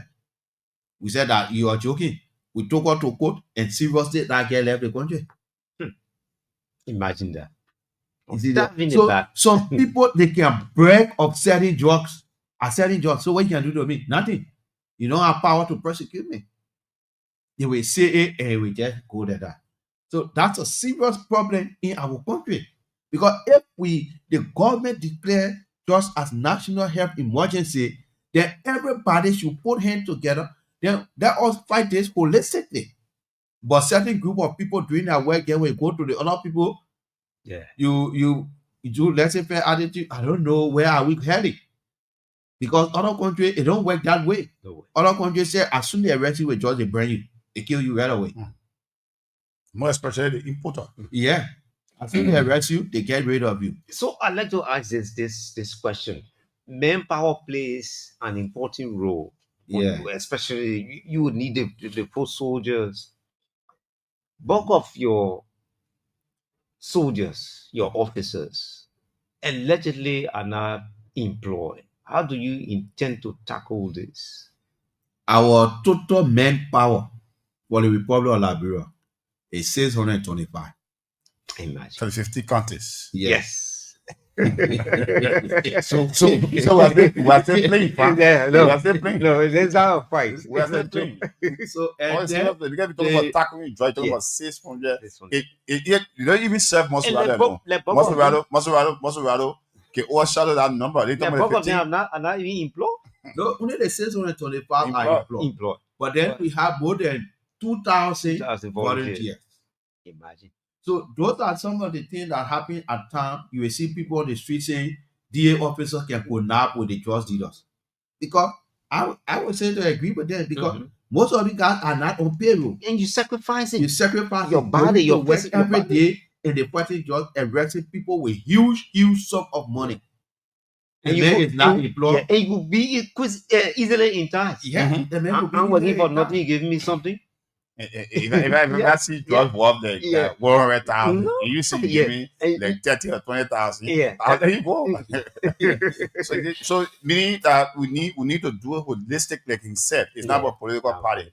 So the national you have to work with the national legislation to see how best you can improve your allotment to get more manpower. You're talking about capacity. You're talking about costs. And drugs fight is a real fight because it have to do with your lives. Your life involved. It's involved. Like Basically, you have to some appear. some ghettos you enter, you see real guys. So how can you tackle it? You need mobility, is one. You need to be well equipped because your life. If John Kessler sit here and I have a gap and I know you coming, we are empty here, I will for you. Oh yeah. Yeah. If possible, Oh, yeah. I hear you if I'm able to hear you to escape. But when you come well equipped, as soon as I get at me, I'll find place to go. So the government really need to if our president mean what he says about the fight of justice in this country, we need to see how best the allotment, the budgetary allotment can be tip up. Okay, we have in our company Mr. Orlando Demi. He's the communication officer of the Liberia Drug Enforcement Agency. He's live here in the studio. Shortly, we'll open up the lines, but let me ask you this question: which county is the most challenging county when it comes to the production of drugs and the importation of drugs? Yeah, that first talk with the production. Yeah. Our local production. Our local production, we have already cultivated farms in 2 counties, Lofa and Nima. We have cultivated there. Sometimes you go 10 to 15 acres of land, all planted with marijuana. Imagine. We cut it off. And then in Grand Jide, there's a town that I just forget the town name. I was officer, the commander in Grand Jide, just carry on an awareness in that district and decide for the people, the citizenry to come and listen. But guess what? None of them turn out. Because in that place is where they grow marijuana. That's their own farming there. That's a way of life. They live on. Farming of marijuana. So none of them came and said, man, want to discourage us from making our farm and how we live, how we do this. So it didn't turn out. So that's the problem. These 3 counties, because they have vast forests. So, and the guys will go in the middle of the forest to make the farm. So you will go there, you will never know that somebody behind there making farm. Because when you enter the place, you go, you see hell forest. You won't see road. But you can manage to pass to go there and go make their farming. So those 3 counties are the area. Then when it comes to importation, the borderline countries that really bring in drugs is they really use Cape Town, Freetown, Bo-Wallasa, because there where most of these kush come from. And the kush is another dangerous drug that is really killing our people. Just that the consumption of kush has slowed down in that, but that's why you see that most of them with their bandage on their foot. That's why I was driving. What was of the bus? Like they felt like from motorbike or they were playing football, ball. What's our youth and passport bandage? You know, so most of that, the thing that it calls for the drug, the substance that is placed in that drug, it will always want to come out. So when you can't come out, you put soap on your foot.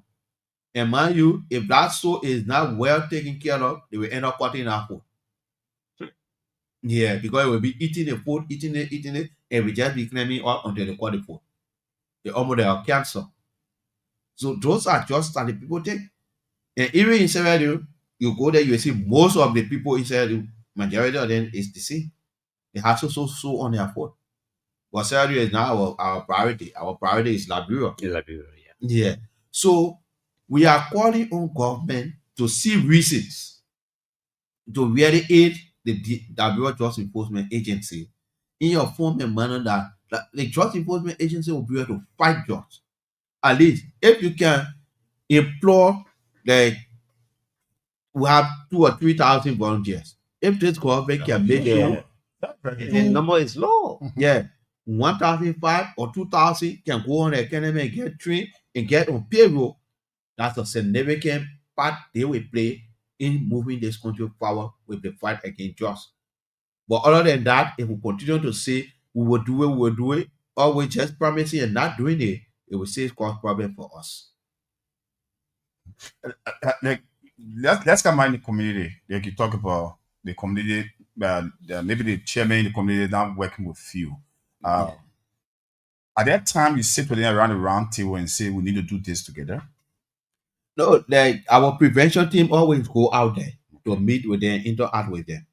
But then the problem there is the committee chairman will write and carry the data to the DA office.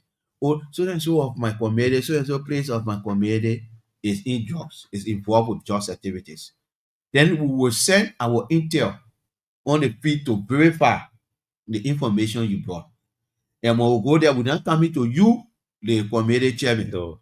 We're going straight there where you described to us is where we will go. And when we get there, the people that are going, they don't live in the community. They don't know anything about your community. So people that are around the area that you pinpoint, those are the people we want to get information from. But then those community dwellers now are now willing to work with the DEA people. So when they go there, sometimes you go, you won't identify yourself. You go ask them. Some of them will even call cry on you. Oh, when you can ask me what is selling yourself for? Well, this is it, they will start to bring things out of proposal. Then you take chance there, they will attack you there. Yeah, they also talk about at the end, private line, like maybe I went to a place and then I see this tip gap, off. to give you a tip up to say, oh, according this number, DA number. At the end, we have a hotline. What's the number? 0777 33 33 33. Go again. 0777 33 33 33. So also residents in the community can also help. You can help call that number, and then we will send our intelligence on the field to verify that information, and then the lesson will read. All right, this is a positive show. Right now, you can call. We have Mr. Orlando Demi of the Liberia Drugs Enforcement Agency. He's the communication man there. So if you're listening and you're watching, you can drop your comments also.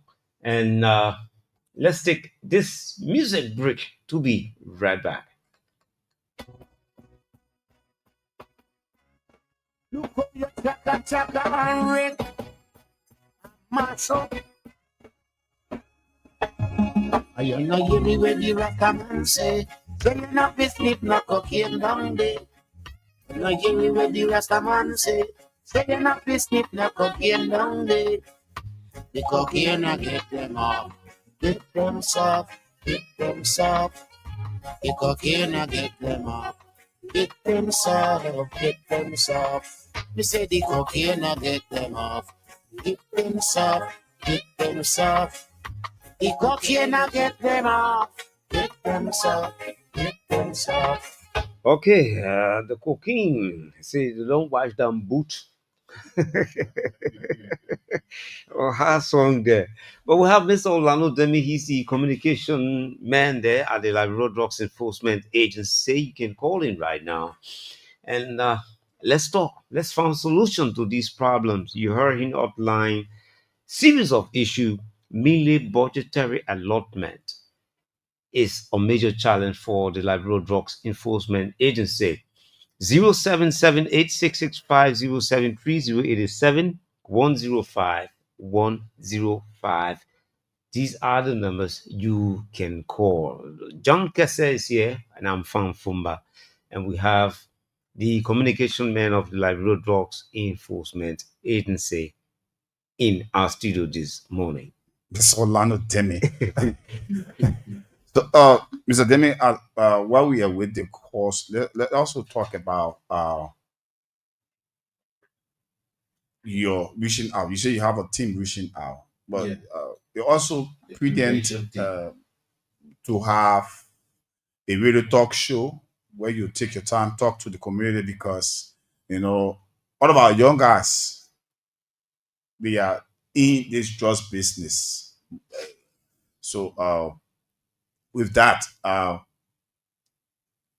do you go about like getting the youth that are in this drugs business after getting them in maybe your holding cell?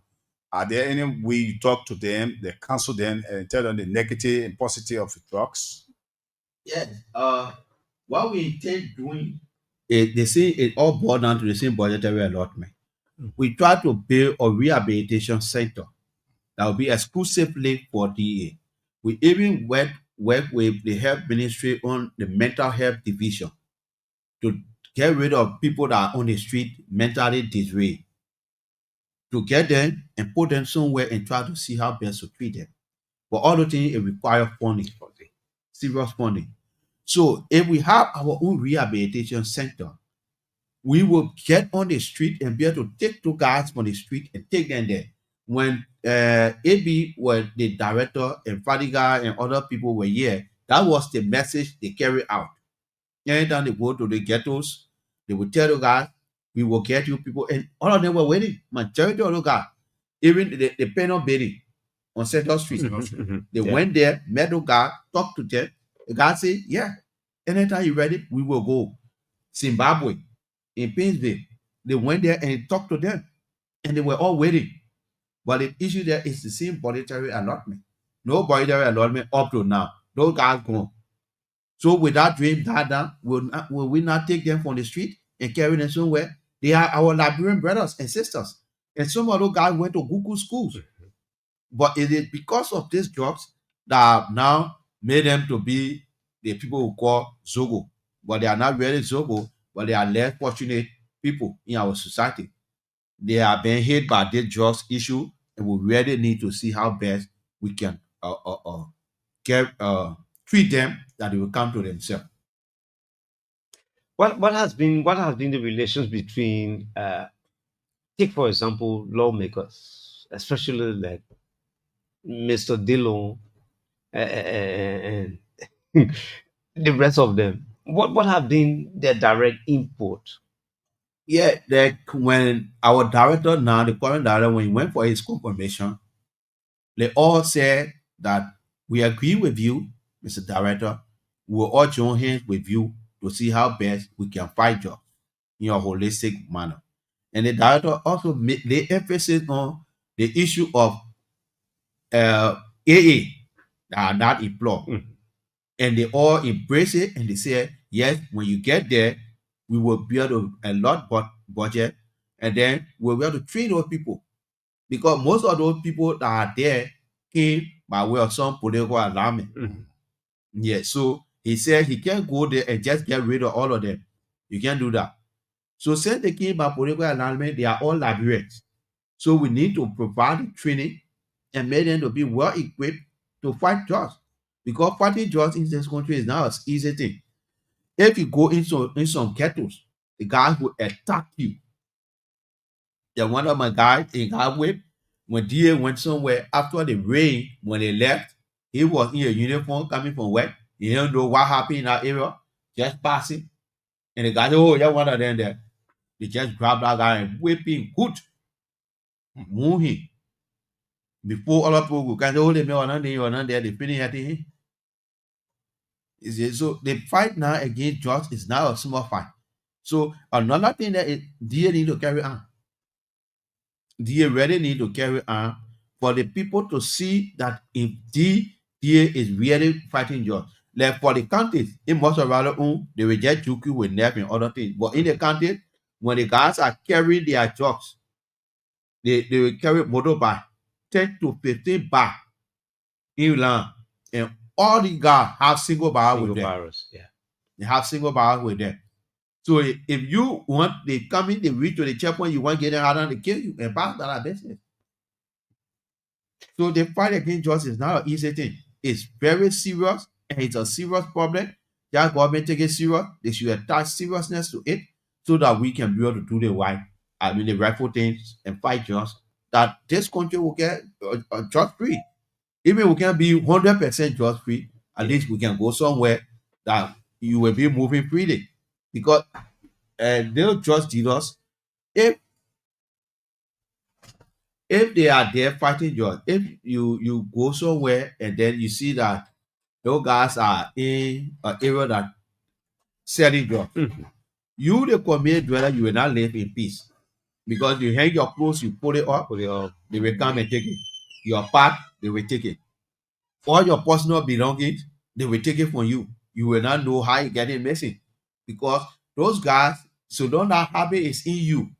And when you come to a place that you need to take that drugs, if you don't have the money, you will go out to steal and get money to buy it. Because the guy that saying it will not give it to you free, you will buy it.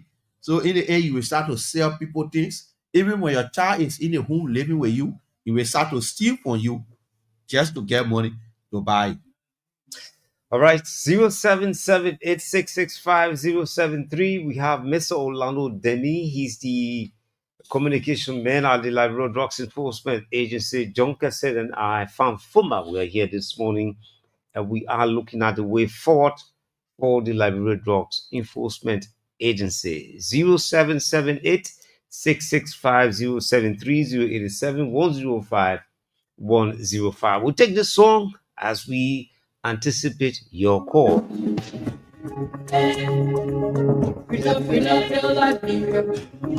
BP producer.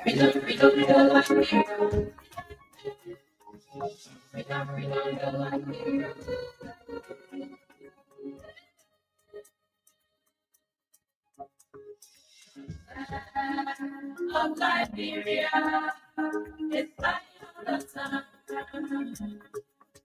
Show your allegiance, show your loyalty to this nation, Liberia. The flag of Liberia, it's like show your allegiance, show your loyalty to this nation.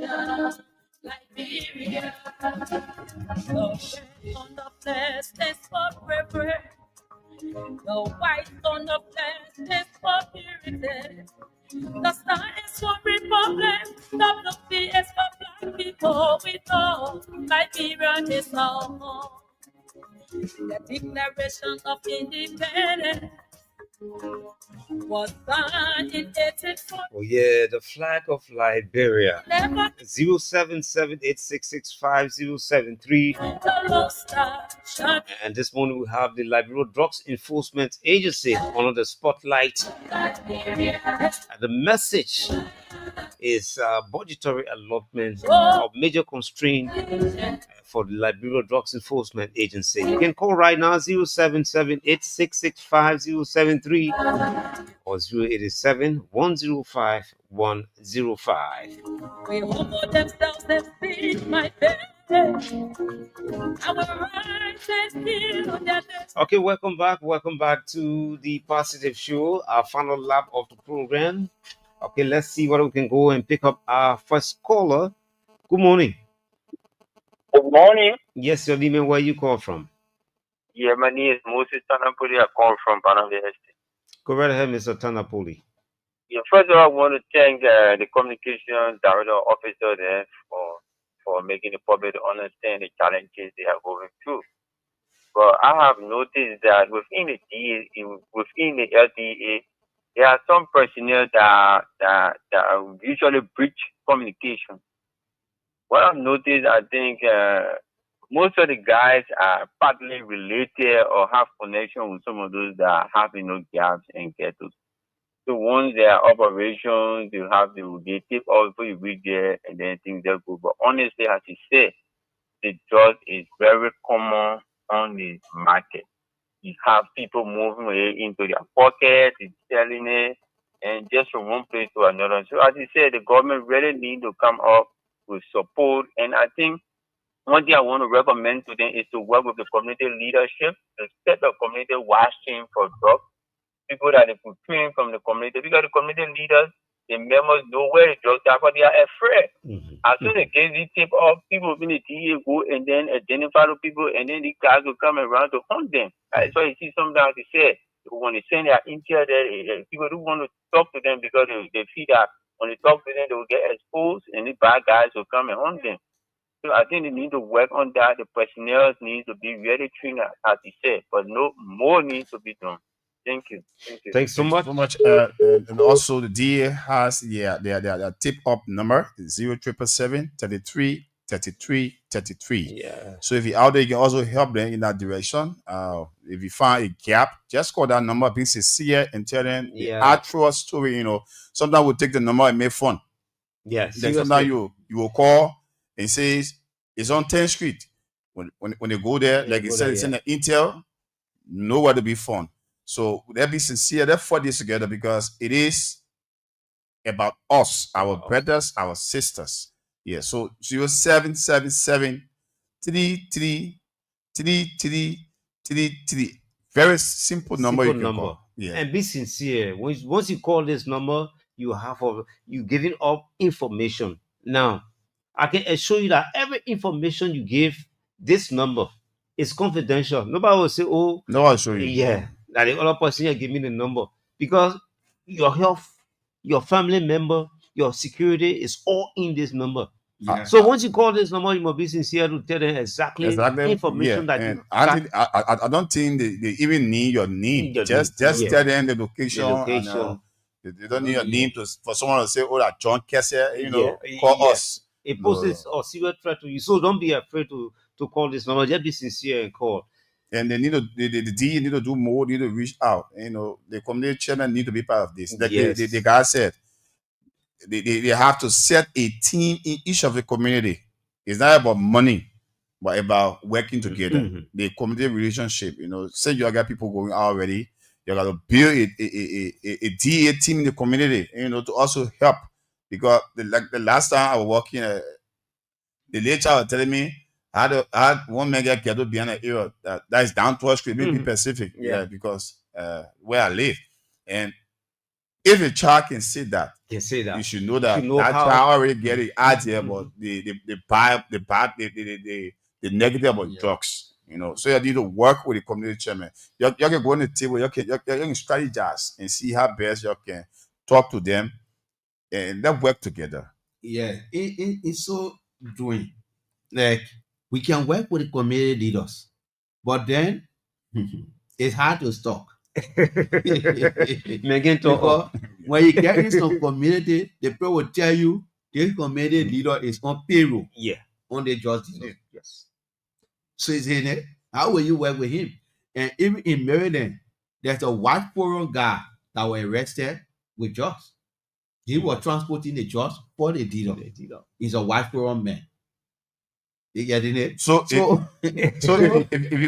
you're going out, therefore today you may say, "Oh, General guys, we hitting the street." Do you tell your guys like day before, or you tell them where about? I saw you bunch the general, because the reason I asked the question that the guy said, some of the DA guys, we call. I also. I mean, they coming to your gap today. So how do you do your moving about? Yeah, we call them. I said we'll have a muster for Thursday and Friday. We'll call them and say you'll come for muster, general muster. And during that muster, we divide you into groups. After sharing you into group, everybody gave their phone. We don't tell you where we're going. We take the phone from everybody, get in the car, and we start to move. When we get there, if they are paid, fine. But we'll go and do the work. Because if you tell the man where you're going, it's possible the man will call. You shouldn't have a so they don't have no idea of where we are going, where we headed. We only go straight after the Intel have verified the information and brought it to us. Then the team will go there now to implement. But it's still hard because we don't know who to trust. Yes. That's the problem. So, and bulk of our members that I told you, they are unemployed. So how will you work with unemployed person in the agency? Because that person have nothing to lose. Nothing to lose. Nothing. Because if someone is taking pay, you may be afraid. But because tell me, even the ones that are employed, yeah, look at how low the salary is. And what about somebody who ain't taking nothing at all? So it makes the case worse. So if you find your guys in let's say in a form of how do I tell me, in a form of compromising information, what do you do to them? Like for in our DA code of conduct, recycling is a major crime. Okay. So long you recycle jobs, you are out of the system. And we are dismissed people that are employee. Numerous of them. Specifically, I'm talking about those that are employed and are working along with people that are not employed. The only thing will tell you don't come by. But are they unified? I mean, I don't know what uniform. No, but the issue of uniform, the people are saying the uniform all over. They never buy a black. Yeah. So long, your brother that commander for certain detail. He say my piggy can't help. So that means go and buy a uniform. The men are DA. Buy a boost. I need a batch of men looking for. Some of them they are normal. Some DA officers they are normal. Well coded. Yeah. So I think that those are the guys that are employed. Yeah, the number there. The first thing we did was the first number we gave them was this issue of the national identification card. The last 4 digits. Okay. We place it on your uniform for people to identify you as your number. But then as time goes by, we found out that number there, it was conflicting because you see 2-3 persons having the same number. So we decided now that the number there should be your payroll number. Okay. Your payroll number is the one that will be on your chest now. So the only people that have those payroll number are the employees. So people that don't have that number now, they are not employees. So, how do they go around? Also to go to read. It's a difficult task. So would they see a team of DA guys? They're going to communicate, in the name of read. So how do they go about to do that? Like for the community dwellers, like every community in Mosorado now, we have about 20 detail. Okay. In Mosorado. So those details commander will assemble their team and go on the raid. But then we notice that sometimes when they go on the raid, the detail commander himself cannot be on the raid. He will send sometimes the operation man or the EO. They will go on the field. But anytime they go on the field, people will bring complaint. That's why I was driving. People will bring complaint. Telephone loss. They took my this. And sometimes we will investigate. But sometimes, these people, they are human like us too, and some of them can lie. Because so don't you arrest that man with substance, because the laws provide that if you arrest somebody, the horse that man is using is no longer his. You seize that horse, the car he uses to transport your drugs, you take it from him and take everything from him to discourage him from selling. But then now, if you go about taking the horse not for the man renting from somebody, how can you confiscate those horses? So, and the law is written in the law, but the implementing arm is another arm. It's another arm. Yeah, because the judiciary should be the one to give us the complete mandate. The complete mandate, the prosecuting power. Yeah. So if you see this horse, the person is saying it more than 1-2 times. If they don't do it, either you break the horse or seize the horse from the person. But we don't have that power. We'll only go and arrest the man, take the name from the horse and carry him. Sometimes he goes to jail, sometimes he's out there. And sometimes that's why they say, but why we get information to DA when y'all can't arrest people after 2-3 You see days, the we person see by the them back in community. the community. Yeah. Those are the reasons. Because when we arrest them, we take them to court. Our judge stop right to the court. So if it goes to the court and the court say no sufficient evidence to prosecute, what can we say? But I sure you will have all the evidence that will be needed The for evidence are there. Yeah. It can be clear. But like, look at the past administration, the George Weah administration, President Weah. We arrested 100 million jobs. We arrested Topo Village. Yes.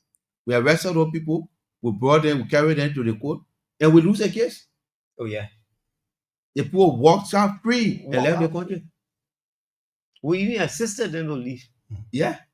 They also look at Yeah. they also look at the bringing of drugs. If you confiscate the drugs, how many days still will be full burning? Yeah, it's in twofold. Okay. The drugs I told you about in Lofa County, that was a very huge quantity. So when we arrest those huge quantity, we first take it to the court, and then the court will take note of it, and then prosecute. Well, because sometimes we get the person there, it's not time for prosecution. The person is in the central prison. Then, because of the quantity of that drugs, we cannot keep it for longer time.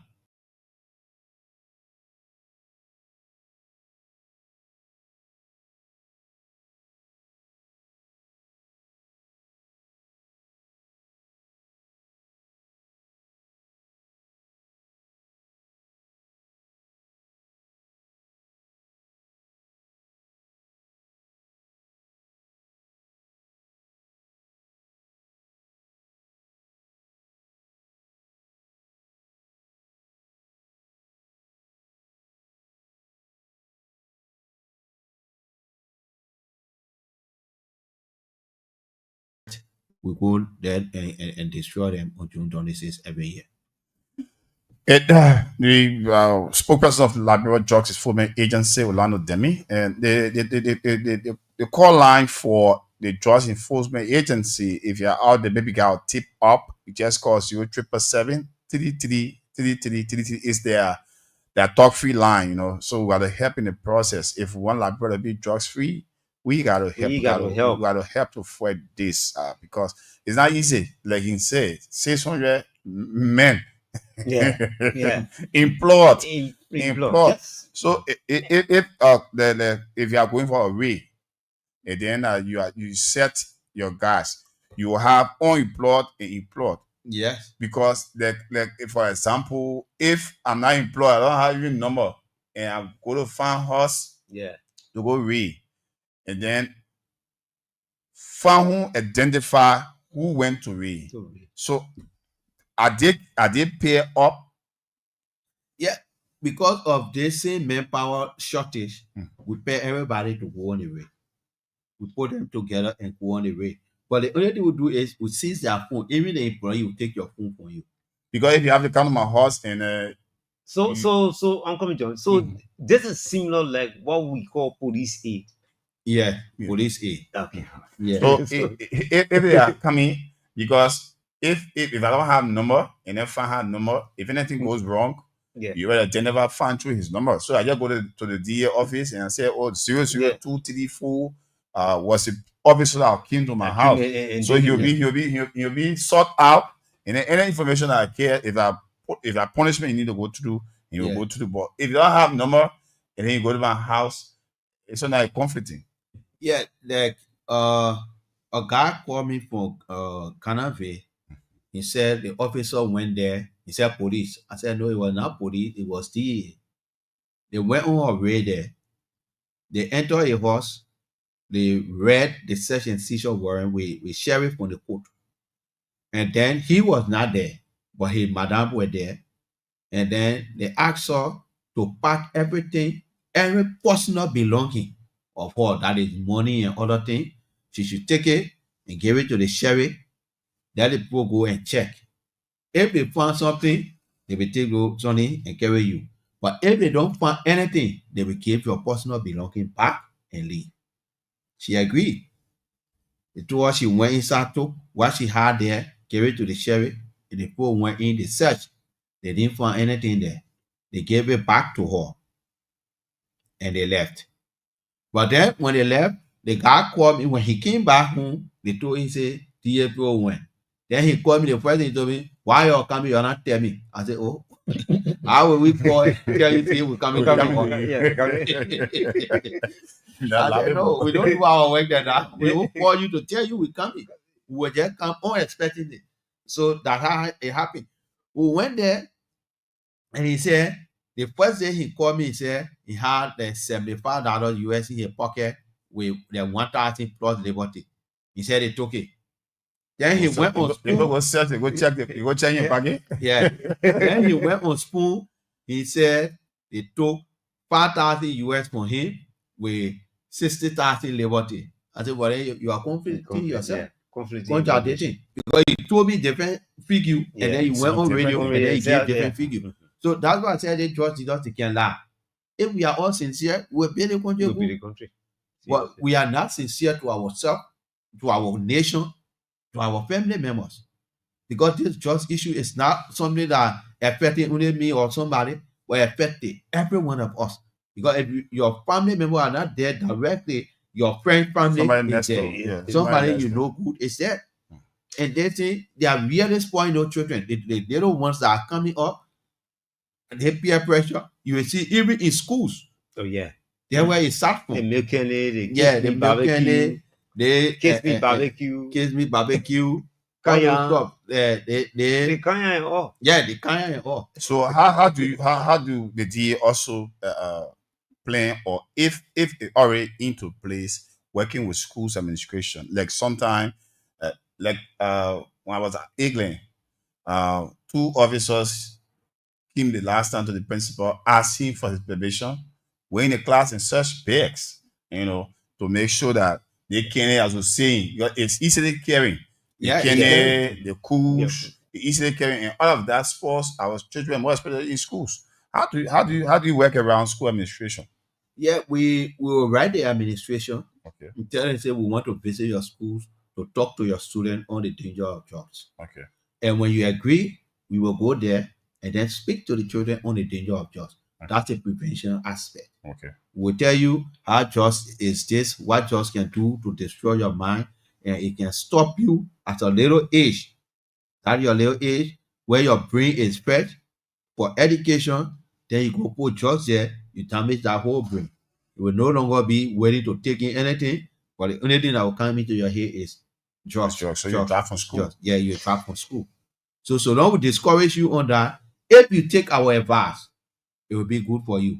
But if you don't, we can't force you, say you forced to do this. No. How frequent you do it? Most of our is big, and it's just one set of team we have. Okay. Yeah.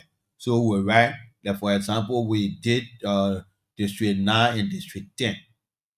But then we're going for another budget now to do the rest of the district and the counties. Okay. The people in the county there too, they themselves do the counties for matter are also helping. They will also carry on their own awareness into those river communities that they are covering. Okay, he's Mr. Orlando Demi, the spokesperson of the Liberal Drugs Enforcement Agency, and he then here on our platform discussing the way forward. And most interestingly, he says the issue of budgetary allotment is a major hurdle to the fight against drugs. Mr. Demi, finally, what would your final words just before we can part ways? Yeah, my final word is joining my directors to appeal to the legislature. At least this coming budget is so far, but they should step our budget up. They should really do something in that line. Because if this budget go up, we'll be able to train manpower and we'll get equipment to fight drugs. Because if we not equipped to fight drugs, we seriously, just how we continue to cry that the same way it will be all true. We'll continue to cry, and there will be no result. So if they can do that for us, we will be very happy, and then we will fight, and Liberia will be drugs free. Not 100%, but we will certain level of drugs free in Liberia.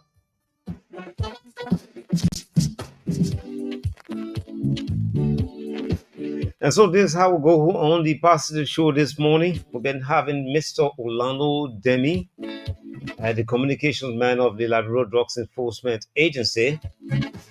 Earlier on, we had former Representative Gabriel Buchanan Smith was on the platform through the telephone. Yeah, through the telephone. And so still we talk to you on Friday. But better still, the positive show is on this afternoon. We'll be playing host to afternoon conversation. Yeah, Play host to former national team captain Sam Johnson. We talk football. We talk left after football. Yes. So thanks for playing your listening role. Thanks for your ears. Thanks for your eyes. Enjoy your day further. Bye bye. You could be a priest man. You may be a poor man. We are just the same.